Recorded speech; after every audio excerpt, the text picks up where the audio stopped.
All right. Thank you all for joining us today for your lunch hour. We're talking today about all the many upcoming changes to Medicaid. Starting in 7 days is the launch of a lot of these programs, and particularly how they apply to adults with more medically based needs today. If you have questions about other populations, I'm happy to answer them too. And a lot of the information is the same for kids and adults and medical needs and developmental needs and both and all of the above. Um, but this is sort of the focus of today. So to have others as well. All right. Always like to share a little bit about who Family Voices is. My name is Megan Bowser. I'm the executive director at Family Voices, and I'm also a mom of four, two of whom are on Medicaid waivers. We are a family led nonprofit. That means all of our staff are parents or siblings of somebody with a disability of some way, shape, or form. Kids, adults, all sorts of diagnoses, but we all have some lived experience. And we provide free assistance to families. So we never charge families for anything that we do. And that assistance can look like trainings like this and our monthly webinars and other ones that we do intermittently as needed. It can look like advocacy and policy, where we sit at the many meetings that Medicaid does, where we go down to the Capitol and try to educate about the needs of people with disabilities.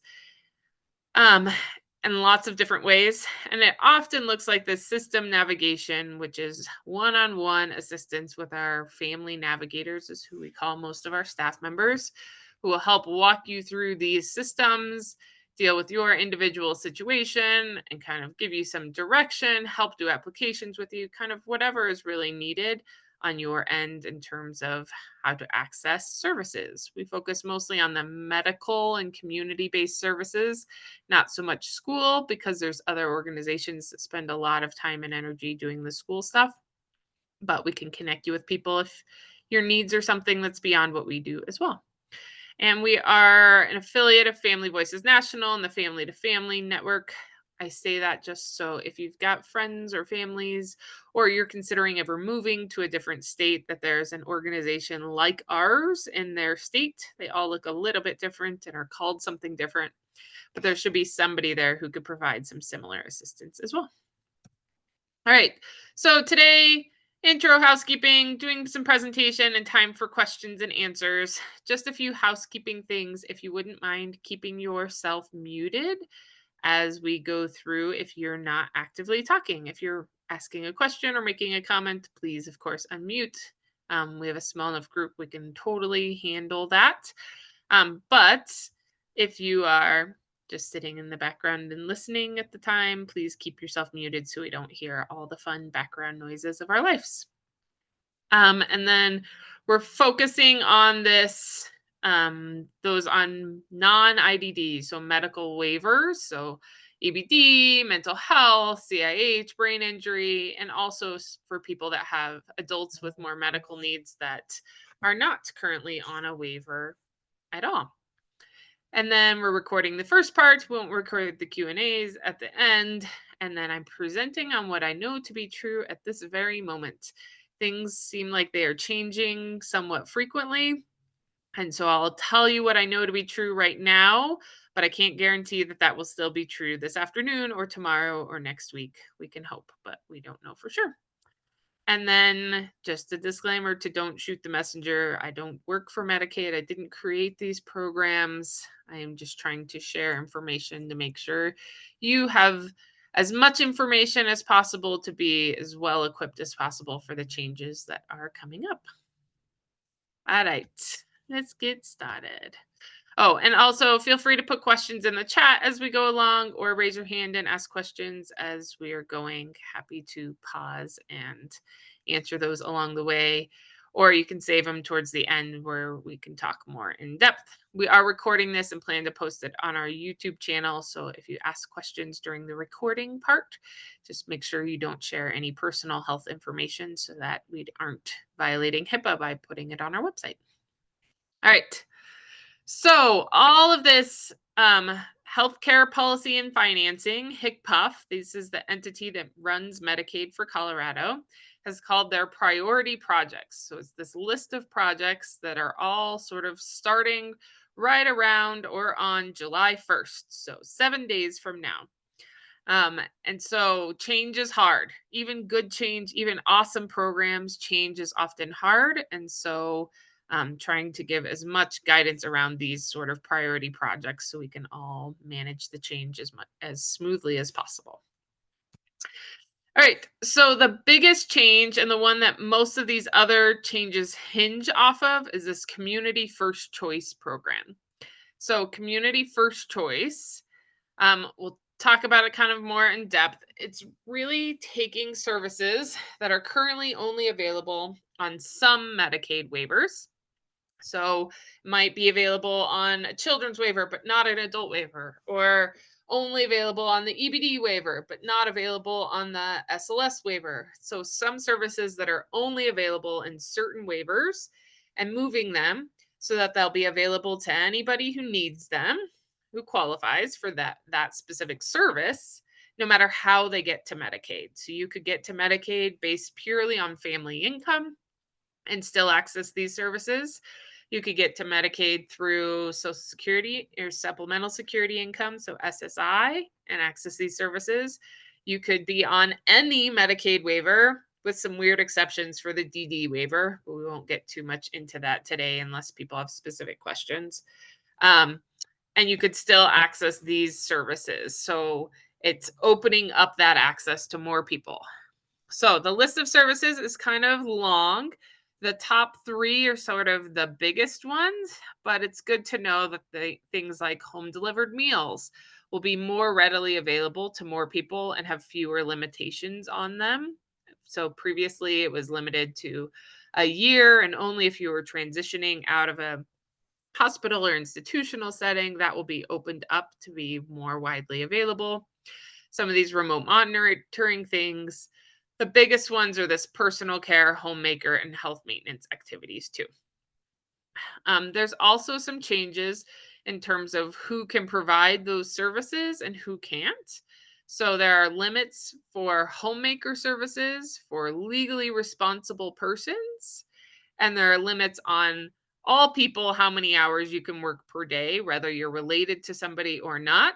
But other limits that are in place right now are going away. Also, to note, legally responsible persons only counts as parents of minors. So, parents of adult children or adults with disabilities are not considered a legally responsible person. Um, Even if you have legal guardianship, you're still not considered a legally responsible person. And spouses of adults. So, spouses of adults also count as a legally responsible person. All right. Then it's also expanding how you can get those services. So right now, under some waivers, you can do what's called IHSS. On other waivers, you can do what's called CDOS or CDASS. And on some areas, you can only use agencies. And so it's making it where all the options are available to everybody, no matter which program you're on. So more choice to more people. Something else to note is that CFC or community first choice is not a home and community based services Medicaid waiver. So when we talk about waivers and all those crazy acronyms, so the EBD, the SLS, the CIH, the CES, all of those Medicaid waivers, community first choice or CFC is a program that can happen in conjunction with those waivers. It doesn't need to be instead of. So you can be on the EBD waiver and access community first choice. You get to have both versus you couldn't be on two Medicaid waivers at the same time. You couldn't be on the EBD and the SLS together, even if you qualified for both. You can be on any waiver and community first choice at the same time. All right. So why is this happening? Well, more services to more people is great, and more options to more people is great. So that's part of the whys. It's an expansion. The other part of the why is it gets more federal funding than some of our other programs. So most Medicaid waiver services get half of their funding from the federal government and half of it from the state. Under Community First Choice, they get 56% or 56 cents for every dollar from the federal government.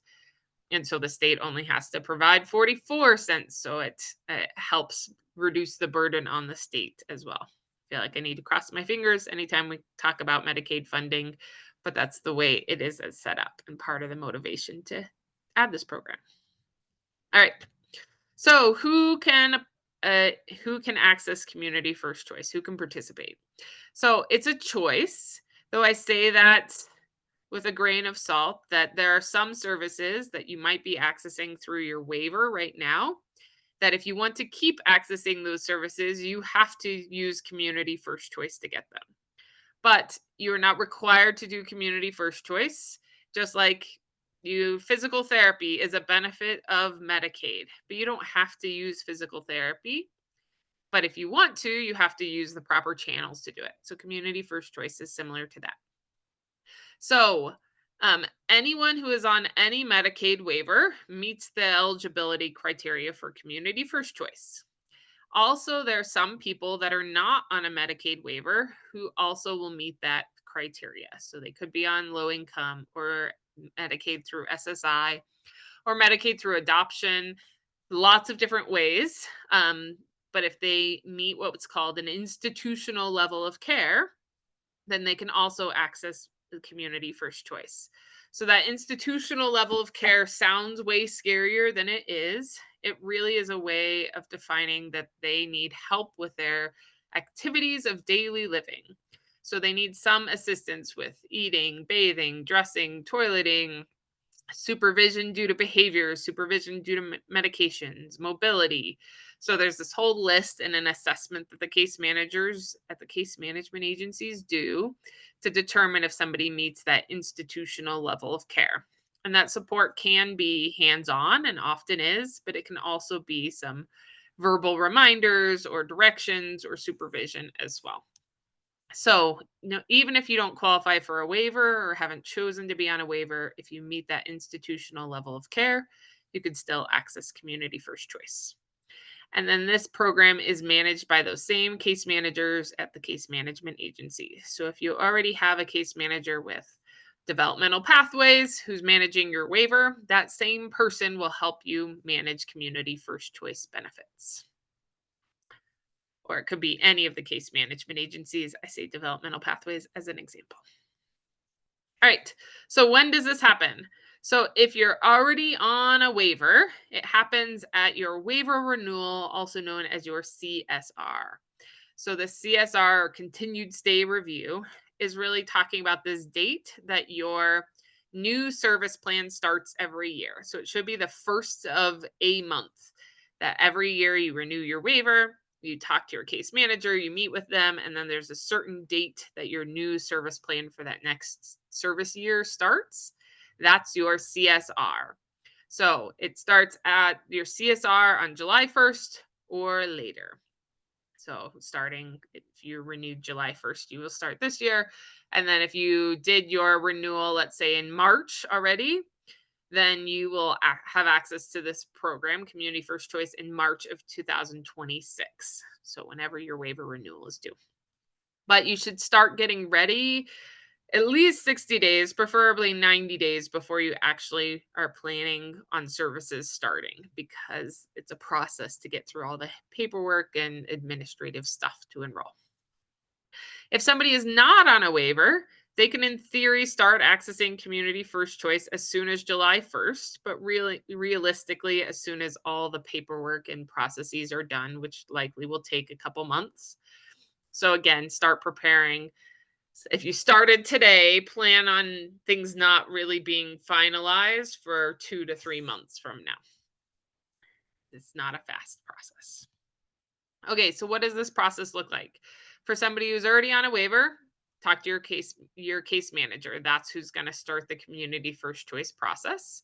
And if you are not on a waiver, you need to get one. So you need to reach out to your case management agency to find who your or to get assigned a case manager. I think on this previous slide, one of these, I have a link to the case management agency directory. Your case management agency is assigned based on the county you live in. So you can find there who you would need to contact. All right, so once you're connected with a case manager, they're going to do a couple assessments for some of these services. So if you want to access or you're curious about accessing homemaker, personal care, or health maintenance activities, which could include any CNA cares that the person might need or any nursing level cares that person might need, then there's going to be assessments that are done. So for the skilled care, there's a new entity in the state that's a contractor with Colorado Medicaid called Telegen. They've done other things in the past, but this is a new role for them. That's going to be called the skilled nurse assessor. And they're going to do a separate assessment to determine how many CNA, nursing level, or those being combined into a service called health maintenance activities, hours that you need to get your care needs met. Then your case manager will also do an assessment called the direct care services calculator to look at homemaker services and personal care services that you might need as well. I've linked on here a link to the direct care services calculator. I have the nurse assessor tool linked on a different slide because we'll talk more about the nurse assessor in a little bit. But you can look at this calculator, sort of look through what their needs are and what the services might be available. And then once those assessments have happened, then the case manager will work to develop a service plan to meet those. So I will pull up what this direct care services calculator looks like here. Just a second. So that you can see kind of what these questions in this assessment look like. All right, so this direct care services calculator has two tabs. So one of them is like the calculator, the Excel sheet that they're putting numbers into. The other one has some descriptions and definitions in it. So essentially the conversation goes with the case manager that you're going to talk about what does this person need beyond what somebody their age and stage in life would typically need, that they may need some additional support to come through to provide. And that could be support from a parent, if that parent is providing more support than they would for another child that didn't have whatever medical or developmental needs this one has for the care they're providing. And it could be some outside person coming in and providing that same level of care. So when we're talking about adults, 18-year-olds, and theoretically, if all goes as planned, have launched and don't need their parents to clean their toilets anymore. They don't need them to make meals for them anymore. They are an independent adult.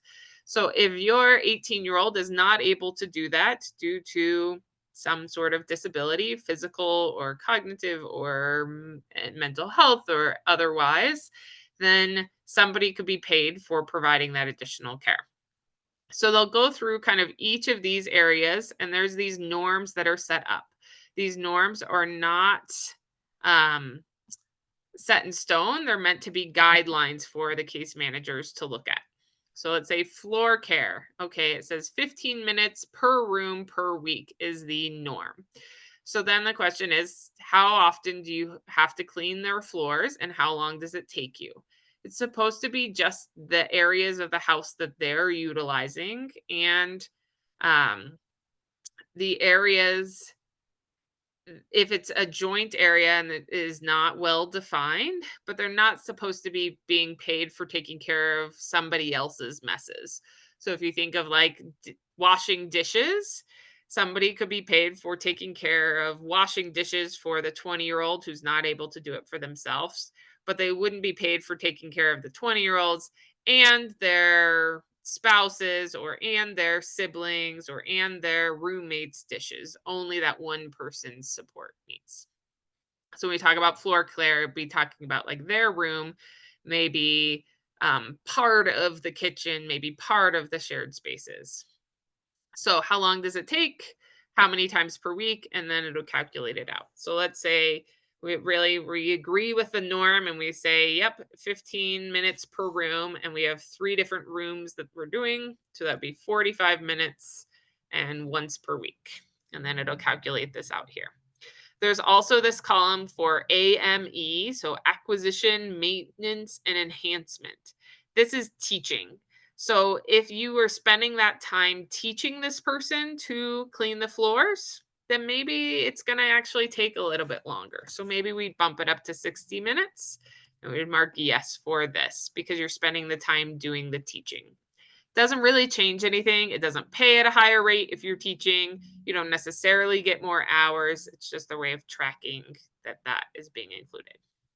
But if you weren't teaching, then you'd leave this and leave this as 45 minutes. So then going through all of these homemaker tasks to look at this. Um, this other one that are or two that are new homemaker tasks. So if you've done it previously, these are new on here is appointment management and money management. So let's say the person you're taking care of needs to see 5 different doctors, and this one they need to see every 3 months, and this one every 6 months, and this one every 2 years. And they have physical therapy that they're doing, and you have to get medications from the pharmacy and make sure you've got the refills. All of that extra time doing that management beyond like annual well child visits or annual physicals and dentist visits every 6 months, the typical things that most people need, they can fall in some additional paid time through this appointment management. Same for money management. If they're not able to manage their own money, then that counts as a homemaker task in here as well. All right. And then the same thing for personal care, the same general idea. This other tab kind of goes into more detail on what all of these tasks are. And for personal care, it has this section that says what might make this skill skilled. So, what might make this task, I should say, skilled. Because for these sort of tasks, they're going to look at should this fall under personal care or should this fall under what we call health maintenance activities or CNA or nursing level care. So for each of these, and that distinction does change the pay rates because they're saying it requires a lot of skill, it requires some medical training, or at least a lot of understanding of this person's needs in order to do this task, versus it's beyond what's age appropriate. Typically, and I hate using that word all the time, developing person, their age wouldn't need help with this, but this person does. That counts as personal care. But if it falls into this medical realm, then it starts to count as skilled care instead, which will pay at a higher rate. And we'll look at in just a minute. So, like for bathing, helping somebody bathe, washing, shampooing, that counts as personal care. But if they have skin breakdown, if this says if they're combative during the bathing, if they're not able to communicate, if they have a stoma, then that bathing could count as skilled and it'll fall in a different section instead. So for all these personal care tasks, you will see that. Another one I want to highlight in this personal care section, sorry for all the scrolling, hopefully you don't get motion sick, is this protective oversight. So protective oversight is this supervision piece, and the definition is here. So the member requires supervision to prevent or mitigate disability, memory, or cognitive functioning related behaviors or impairment that may result in imminent harm to self, people, or property. So this is the somebody doesn't necessarily need to be doing something, but they need to be there to provide that safety piece. So that safety piece could be around somebody who elopes. So they try to run out into the street, and somebody needs to be there to make sure they're not running off and not at risk of getting hurt or wandering, even not even running, but if they're like wandering through the neighborhood, could be protective oversight. Protective oversight could also be more medical disability related and less behavior related. But this gets really tricky because there's no skilled area of this protective oversight. So if somebody, for example, needs somebody there in case they have a seizure or in case they have an asthma attack or in case they need suctioning, it's not really doesn't really fit well in the personal care because you would need somebody with medical training to do those, but it doesn't really fit well anywhere else either, which is a tricky one that we're still trying to figure out. And then there's also this accompaniment, so going with people to these appointments. Okay, so they'll go through this. There are norms listed here too for all of these personal care tasks. Um, but again, these norms are starting point for conversation, and it could be more and it could be less depending on the individual needs. You just need to be able to justify why or why not. And then if they determine that things are skilled, so they fall in that, as we were looking at this, then this skilled section here, what may make this task skilled, then instead of going in personal care, it would go under this section of health maintenance activities. For those that have renewals or starting community first choice in July, August, and September, the case manager will also be doing this evaluation for health maintenance activities. For those with renewals or who are starting in October or later, the skilled nurse assessor will determine all of these health maintenance activities hours instead. But we'll talk about more about that in a minute. All right, let me get back to the main bit. Share this one instead. Okay, questions on that community first choice overview or the direct care services calculator before I move on? Feel free to put stuff in the chat or raise your hand. All right, we'll keep going. So one of the other big pieces that goes along with community first choice is the skilled nurse assessor. So this currently, as things sit, for home health care, so CNA, private duty nursing is technically not home health. It's its weird own beast, but those sort of skilled services, so CNA, private duty nursing, and intermittent nursing, a home healthcare agency conducts an evaluation to determine how many hours are justified for that specific service. So you go to a home healthcare agency, say, "Hey, I'm interested um, using I'm interested in using CNA services," and they would come and evaluate and say, "Yep, we think we could justify 5 hours a day of CNA," and then they can request that. And if it gets approved, or if for a little bit there, it didn't have to be approved. For kids, it does for adults, then they can start billing for those services. So that's how it is currently for those skilled services.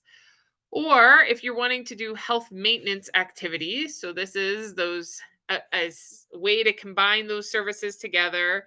So the CNA and nursing level services combined together into this health maintenance activities that you can get through what we call participant directed programs. So right now, this is only available on certain waivers. So for that, the case manager evaluates how many hours and the budget for those services. Sometimes if you're doing IHSS with the help of your home healthcare agency, but it's ultimately the case manager's responsibility. So the skilled nurse assessor is going to come in and replace both of these processes with one entity that's going to come and evaluate all skilled needs, so CNA and nursing level needs, whether you want to access those through health maintenance or home health or private duty nursing, however you want to get them, it'll be one entity that does one evaluation for all of those. So why are they doing this? One is to make sure everybody gets evaluated for everything. So right now, if you go to a home healthcare agency, they're going to evaluate you for the services that they provide, as is a good business model. But there may be other services that might actually fit your needs better, but that agency isn't going to evaluate you for them if that's not something they provide. So in theory, this helps to make it less dependent upon which agency you talk to and what they provide. And then it provides more consistency and more oversight from the state and combats sometimes right now, if you go to one home healthcare agency, they will evaluate and say you get 5 hours of CNA a day, and you go to a different home health agency and they'll do the same assessment process and say, no, you get 8 hours a day. So in theory, this provides some more consistency amongst that, more accountability to the agencies. We'll see how it actually plays out, but that's the intent.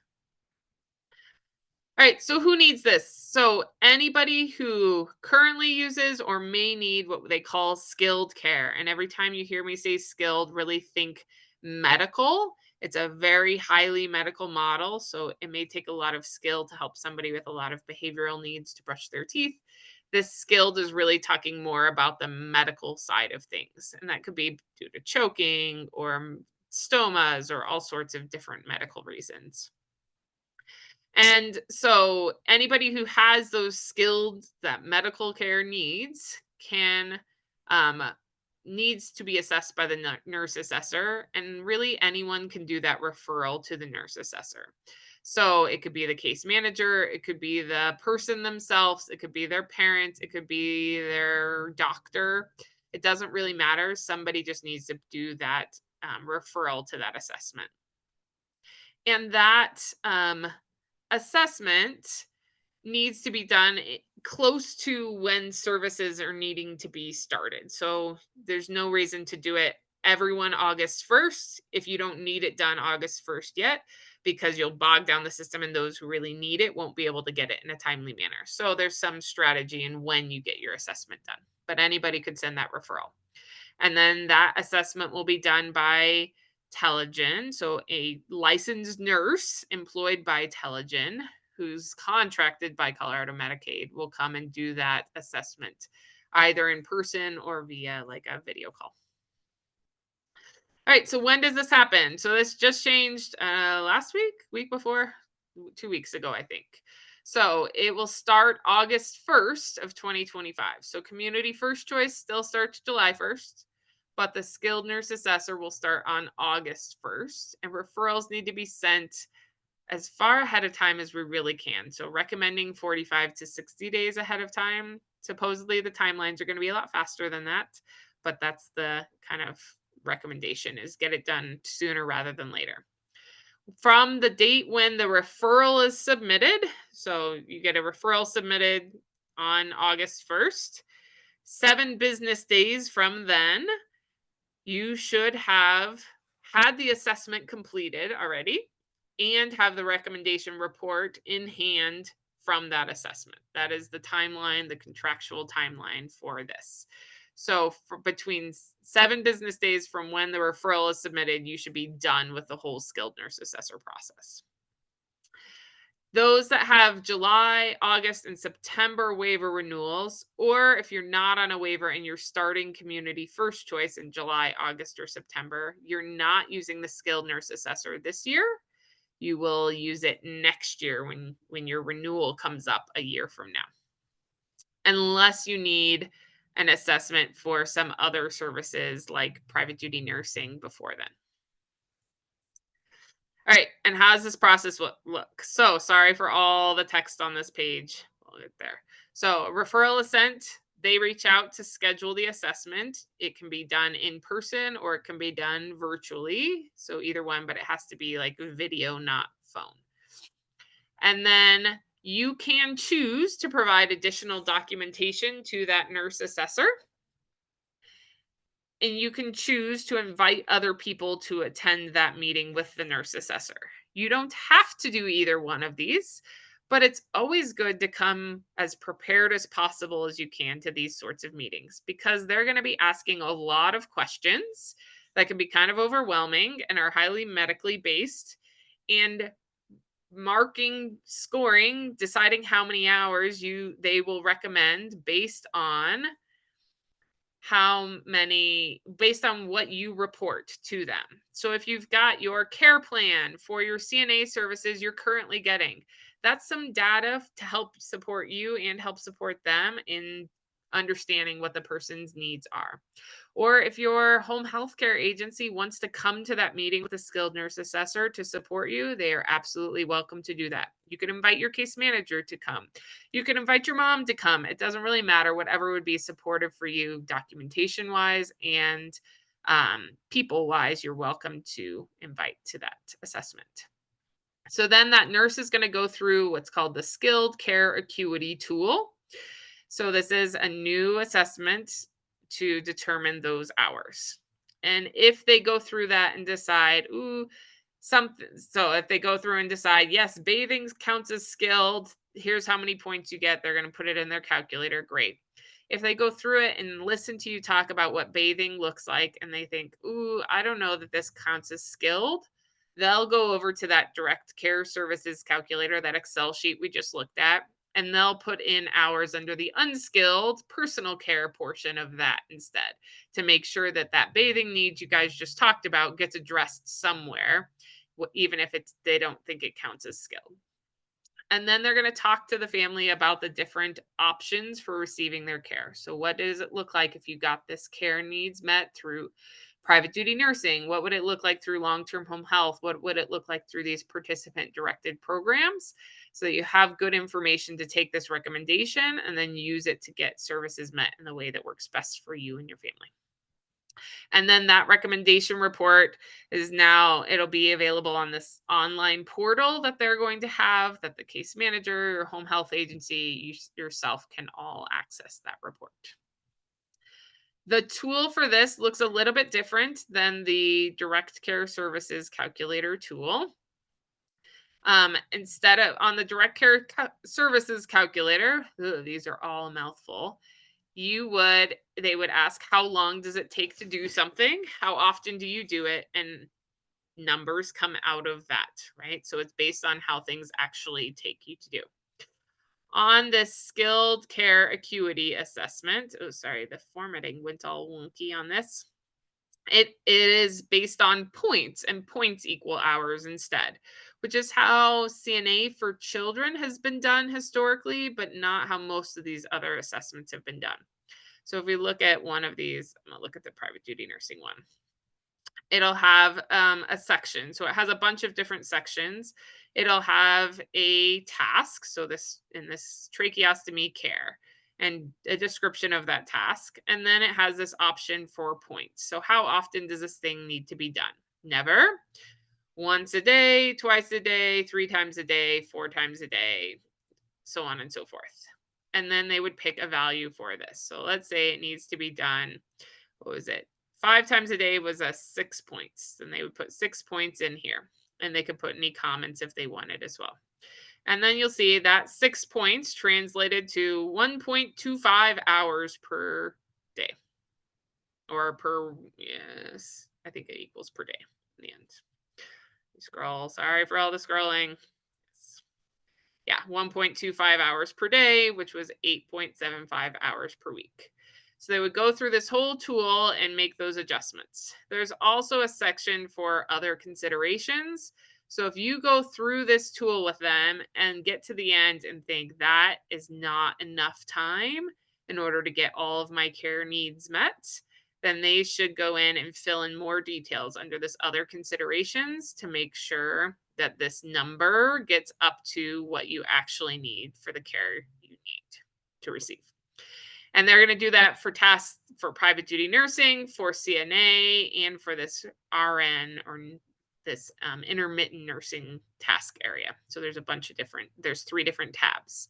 For health maintenance activities, they will find some way to combine all of those numbers together to equal a health maintenance activities number for hours approved. We're not sure exactly what that will look like still, but that's the basic idea. All right. And that's the skilled nurse assessor. Okay, I've seen a lot of things pop up in the chat, and I saw Julie responding to some. Are there some that I should respond to live and out loud, do you think? Or talk about more? Okay. Yeah, why would you want to add CFC if you're already in a waiver? Some services that are in your waiver will no longer be in your waiver. So if you want to access those services still, you need to do community first choice. So for example, if you're on the EBD waiver and you do IHSS on the EBD waiver, IHSS won't be on that waiver anymore. So to keep doing IHSS, you'll need to add this community first choice piece to it. It shouldn't look a ton different on your end, but it does look different on the case manager's end and billing and all of those sort of things. And yeah, waivers aren't losing services, but they're moving to different funding streams and places. So it might look a little bit different. Yeah. Yep. So if you don't like the number of hours that your case manager determines on that direct care services calculator, or if you don't like the hours that the nurse assessor puts on their assessment, there are processes to get that changed. So if it's on the direct care services calculator, you don't think that the homemaker hours or the personal care hours or ultimately the health maintenance hours that are calculated on there are accurate, you can ask your case manager to change them. You can ask their supervisor to help change them. And if they aren't willing to do so, there's still a disagreement, then they need to issue you a formal denial letter saying they asked for 10 hours a day of cleaning floors. I decided that wasn't necessary, so I am officially denying it. And then when you get that denial letter, you can appeal that and take it to the courts. So the Office of Administrative Courts and sit before a judge. They're virtual on Zoom and argue for that judge why you think it's justified. And the case manager and the case management agency will argue why they think it's not justified. And then the judge will make a decision. So for the direct care services and the health maintenance, that falls under that. For things like CNA and private duty nursing, there that assessment from the nurse assessor, instead of going to the case manager, will go to the home health care agency. The home health care agency will submit to Medicaid for approval, so it has an extra step of processes. So you could ask your case management agency to submit for more hours, and if they do, and that gets denied, then you can again appeal that decision and go before a judge and let the judge make the decision. But you can't appeal the nurse assessor's recommendation letter because it's not technically binding, it's just a recommendation. So if you don't like what that shows, you have to fight it out with your case manager or your home health care agency and ultimately potentially in the courts for the doing a formal appeal process. Um, it's great to have a waiver and CFC. I will have both for both of my kiddos that are on waivers. Timeline between referral and assessment completion applied to non-skilled nursing tasks for personal care. Timeline before referral. So the skilled care piece so the 7-day timeline is only for the nurse assessor. So the nurse assessor and is only responsible for doing the skilled care pieces. They may help with some of the unskilled, but they're ultimately responsible for the skilled care. So the timeline for that skilled care is referral, 7 business days, you get the report. The timeline for the unskilled is really working with your case manager in order to develop that service plan with the case manager themselves. I think they're supposed to have it done in 15 business days, but don't quote me on that. I don't remember that exactly. But it's the same as when you're developing waiver services and such too. All right. Yes. The DD or SLS. So SLS, if you're doing skilled services, so you're doing CNA, you're doing private duty nursing, you're doing health maintenance through IHSS or CDOS, you will need the skilled nurse assessor. Those on DD, if you are getting private duty nursing, in addition to DD, you will also need the skilled nurse assessor. But the skilled nurse assessor is a separate process from like what's the SIS right now, the support intensity scale, that is changing, but those are totally kind of separate processes. So the SIS, which is moving to the ISLA, is for waiver eligibility and what the funding is for specific services, versus the skilled nurse assessor is done every year to determine your hours of need every year. All right, currently on IHSS waiver, I'm able to chart for hours that I'm directly supervising a qualified caregiver that may be helping me with someone that he's chosen to be hired for the past few years, but there's providing supervisory oversight. Uh,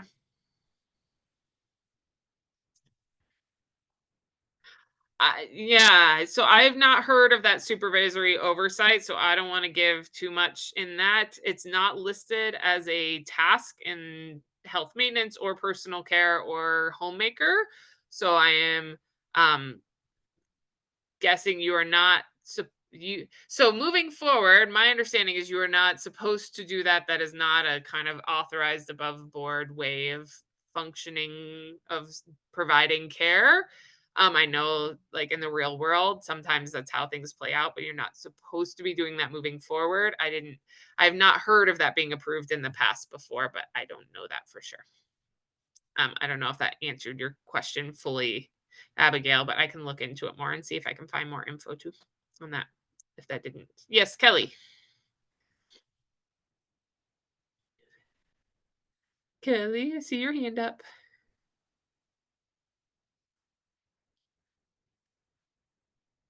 Once, twice.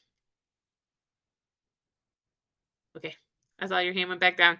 If you do have a question, feel free to unmute and ask. Otherwise, I think I got to the end of the chat. So I'm going to keep going. Hi, Oh, Megan. Sorry. you're I lost good. it. I couldn't undo it. So going back to the SLSDD waiver, I wanted to make sure I understand. If you already have a level for Yep. the CIS, you Yep. don't have to go through it again at renewal. Is that correct? Correct. The CIS is one and done. So you never have to do that. The skilled nurse assessor you might need to do if you're getting services that fall in that skilled area. And that's something that you would have to do annually. Typically, you did that annually with your case manager or your home health care agency, but ongoing, you'll do it with a skilled nurse assessor, but you never have to do that CIS assessment again. If you did the CIS, you never have to do the ISLA. Yep.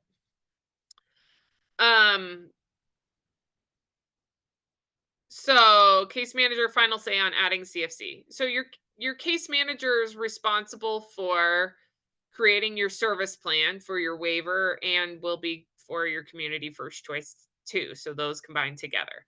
So they're kind of ultimately responsible for building that with you and submitting that for to be approved. And they're who gets to approve that now. So yes, it's ultimately on them, but it's like a fundamental part of their job. So they better not say just no, I'm not doing that.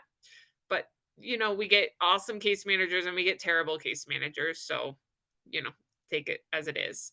If your case manager is not being cooperative, then you can always ask for their supervisor or ask for a new case manager. And if they ultimately you go through these hoops and they say, no, you don't qualify, no, you don't need this service, I'm not doing it, then they have to send you a denial letter. And that denial letter comes with appeal rights. You can take that same denial letter to a judge and say, they're blocking me from getting services. I need to appeal this. I need to get these services. Hopefully that won't happen. But yes, it is on the case manager to do all of the CFC enrollment stuff. All right. Keep going. I've got some examples and stuff too. Other changes that are helpful to know about. So I'm going to do these in backwards order. I don't know why. It just seems to make sense in my head at the moment. So right now, Telegen does some reviews of some other waiver services. So if you do health maintenance activities through IHSS or through CDOS, so you're paid for doing medical care through either of those programs, or for some of the adult waivers, there's this review of over cost containment to make sure that you're not spending so much on the waiver that it would be cheaper to have you institutionalized, which is a terrible way to approach things. That process is going away. So that will no longer be happening starting with October renewals and later. So for July, August, September renewals, they're still going through that process the same way it always has. But then starting in October, that process is going away. And then the case manager or their supervisor will have final decision on all of those service hours. And then, like we talked about, you could appeal if you disagreed with those. The other kind of more overarching change is these caps and how many hours can be provided and who can provide those caps.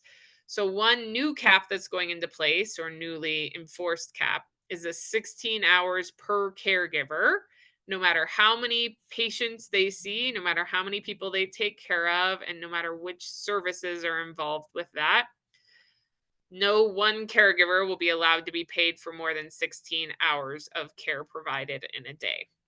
So that means if you've got 2 people in your house that you're providing care for, and they each qualify for 10 hours a day, you could do 16 hours total, but then those remaining hours, so that remaining 4 hours a day, would have to be provided by somebody else. Or if you have one person you're taking care of who qualifies for 24 hours a day of care, they can get 24 hours a day of care. It just would have to be provided by at least two people because one person can't be paid for 24 hours or more than 16 hours. Um, that is replacing most of the other limits that are kind of in place as things are. So, right now, on some of the adult waivers, things like personal care are limited to 40 hours a week if it's provided by a family member. That limit is going away. There's, so as a family member, especially of an adult, there are no extra limits beyond the 16 hours per day. As a parent of a child or a spouse of an adult, you are limited to 10 hours per week of homemaker services, but that again is the only other limit on those. And a parent of an adult is not limited to that 10 hours per week of homemaker. All right. So then I have two sort of example cases that I'll go through with you. These are focused on that more like adult with medical needs. We can kind of go through what would this process look like for them. So, example case of Lisa. So, let's pretend these are made up people. Lisa's 24. She has SMA. She's wheelchair, has some respiratory stuff, and she lives in an apartment and has a roommate but lives independently. And she is on the CIH waiver, so the Complementary Integrative Health Waiver, and she renews her waiver in October. And she receives several services. So she gets IHSS, she does transportation, she does some alternative therapies. And under IHSS, she's getting some hours for all of these. So health maintenance, personal care, and homemaker. She's getting services. All right. So the process for Lisa in July or August, so she's got an October renewal, so like 60 to 90 days before that, she should meet with her case manager to do her regular waiver annual renewal, is the process they're going through, like they do every year. Then they're also in that meeting should talk about community first choice. So she's using health maintenance, personal care, and homemaker already. So if she wants to keep using those, she's going to need to add community first choice. Also, because she's an October renewal, she's going to need to go through this skilled nurse assessor because she's got some medical needs. So the nurse assessor is going to need to evaluate those. So her case manager can send a referral for that. So then they do that. They get the report back from the nurse assessor, and then she needs to communicate with her case manager about how she wants to keep getting those services met. So whether she wants to switch and say, I actually want CNAs to come in and provide my services. Or I want to stick with doing IHSS. This has been great for us. Or I want to switch to do consumer directed attendant support, so CDOS. We're not going to have time probably to talk a whole lot about CDOS, but we did a presentation last in the beginning of June that talked more about IHSS and CDOS, and we're going to do another one in August that talks a lot more in depth about that. So I can get you those recordings, or you can find them on our YouTube channel if you want to talk about that more in depth. Okay. So they decide what service delivery option she wants. Then the case manager is going to review what the nurse assessor recommended for skilled and unskilled, make any changes that they think need to be changed, anything that didn't quite mesh. And then they're going to approve what's called PAR, prior authorization for services. So they're going to approve it in the system so that it can start being billed against once she hits her October renewal. If she decides she wants to do CNA or intermittent nursing or private duty nursing, then she needs to go to a home health care agency, and they're going to have to submit a request for prior authorization and get that approved before they can start receiving services. And then starting in October, this will all go live October 1st. So let's say she goes to the skilled nurse assessor and they say she could get 6 hours of CNA and 2 hours of intermittent nursing, or she could combine those together and get 8 hours of health maintenance activities. And then the direct care services calculator between her case manager, they say she can get 2 hours a day of personal care and 3 hours a day of homemaker in addition to that. All right, so she's got a couple options. She could choose to switch to a full agency model. I didn't put that on here because it probably wouldn't be the best option for her, except in some extreme situations. Or she could stick with IHSS like she has been. Her hours came out to be pretty similar to what she had before. So it's a little bit more because I think there was more personal care, more homemaker. So she can increase those hours, use all of them, keep doing IHSS the same way, and the rate will be determined by her agency. So it might be about $20 an hour because it's this combination of health maintenance and personal care and homemaker. And then she can keep getting her other waiver services the way she always has. Another option is she could switch to this CDOS program. And in CDOS, instead of you having a certain number of hours per day or per week that you can use, it's shifted to be more based on a budget. So they still do those same assessments that come out with hours, but then they throw those hours into another calculator that comes out with how much would those hours cost to pay out, and that is your budget for that given month. And then you can choose to use fewer hours but pay more, or you can choose to use more hours and pay less. But either way, you cut out the home health care agency, so they're not a part of the picture at all anymore. You have an entity called the financial management system that helps do payroll and taxes and stuff. But other than that, you're mostly on your own managing those care providers. And so you don't have to pay that large overhead. So out of Medicaid's reimbursement, a lot of the money Medicaid gives for those services goes to the overhead of the agency. It goes to pay for their administrative staff and their building and their um, nurse case managers and their insurance and all of those things. So you get to cut that entity out. And so there tends to be more money in CDOS to pay for care. So in this one, she could switch to CDOS and they would give her a monthly budget. Let's say it was around $12,000 a month. So then she can adjust her care. So she could get 3 hours of care every morning and evening and decide she's going to pay $30 an hour. She pays a little less for her midday care because it's not as intense. And then she pays her roommate to provide overnight care to help her in the middle of the night and pays her a set amount too. And then she can have homemaker as well and pay them a different rate and then keep getting her waiver services as well. But there's a lot of administrative work that Lisa has to do, managing this whole team, hiring them, making sure she stays under her budget. But then she ends up getting kind of more services and more flexibility when she does that. All right, one more example and then we'll switch to questions. So, example, let's do Henry. Henry's 22. Henry has asthma and type 1 diabetes and has some cognitive delays, but not enough to qualify as having an intellectual or developmental disability.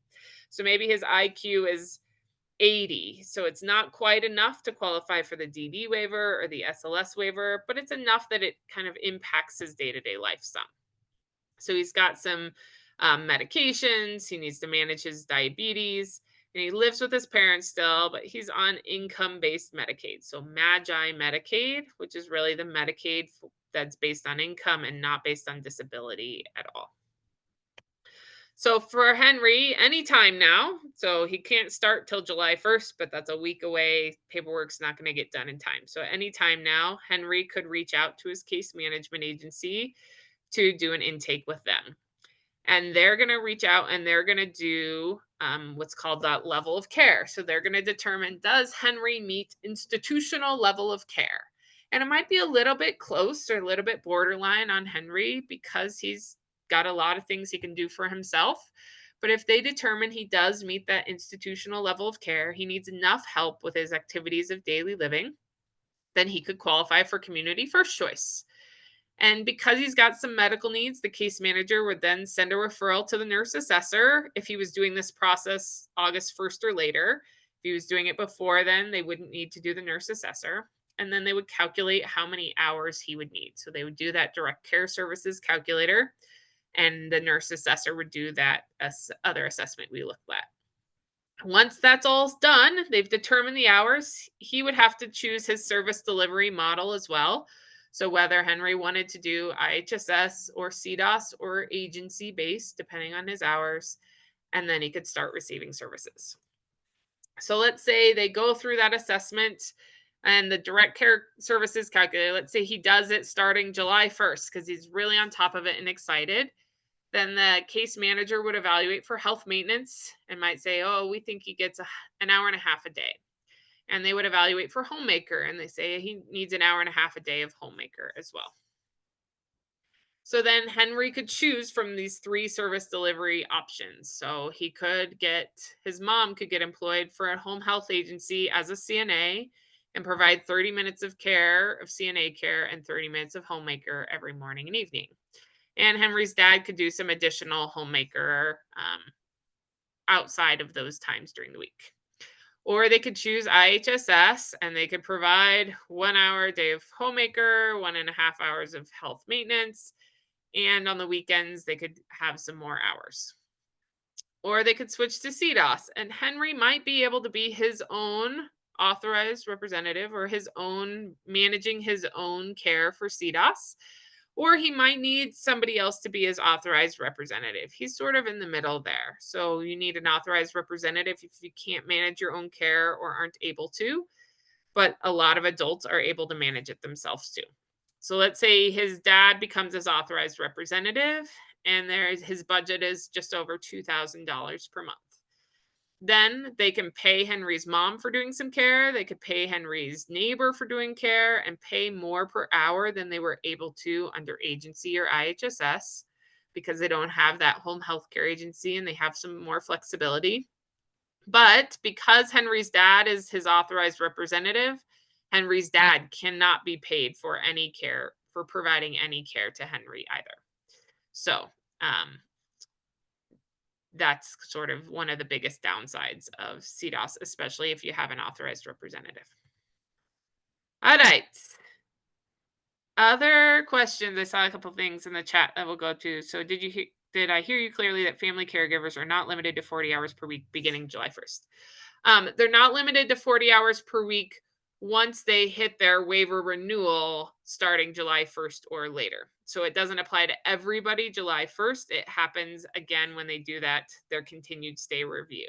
So if their new waiver service plan starts on December 1st of every year, that limit wouldn't go away until December 1st, but it will go away in this next year. Yep. Other more general questions? Yes, Jessica.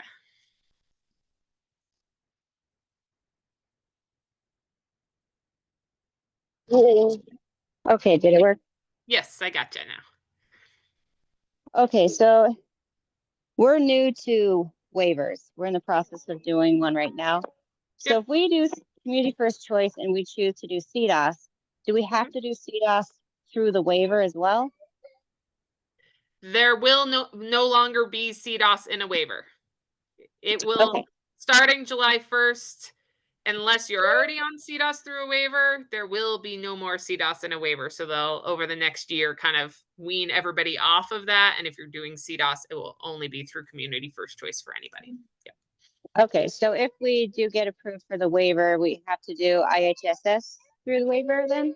Nope, So they IHSS can is the same thing. So you can Okay. access Medicaid through the waiver, but Okay. your IHSS or your CDOS are billed through kind of the same part of Medicaid that bills for your doctor's appointments. For your doctor's appointment, it doesn't matter if you're on a waiver, it doesn't matter if you're on whatever kind of Medicaid, it gets billed all the same. CFC is the same. So it doesn't matter which waiver you're on, if you're on a waiver or not on a waiver, IHSS and CDOS would be the same. So yes, you can do CDOS and be on a waiver. It's just billed separately. Okay, gotcha. Thanks. Yep. Abigail. Hey, this is great info. Thank you. So unique to my situation, my son's been on the Children's Home and Community-Based Waiver for 9 years, IHSS thus far. And so it's always been myself and his father as the caregivers, and then we have an authorized rep. But my question is, I believe strongly that this whole time it has not been considered income. It is actually a benefit of our sons that like I'm collecting on his behalf because he's a minor. Mhm, That's how I've always understood it. And then there's always the IRS tax notice as well. Is that mhm, going to still be the case, like with all these different components? I mean, is it really still mhm.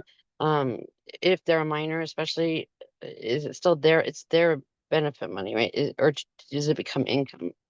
Yeah, so it's always been technically income. Like you could take that money and you could spend it on a vacation to Tahiti for you and your husband and not bring your kid, and that would be within your right to do so. It is your income and your money.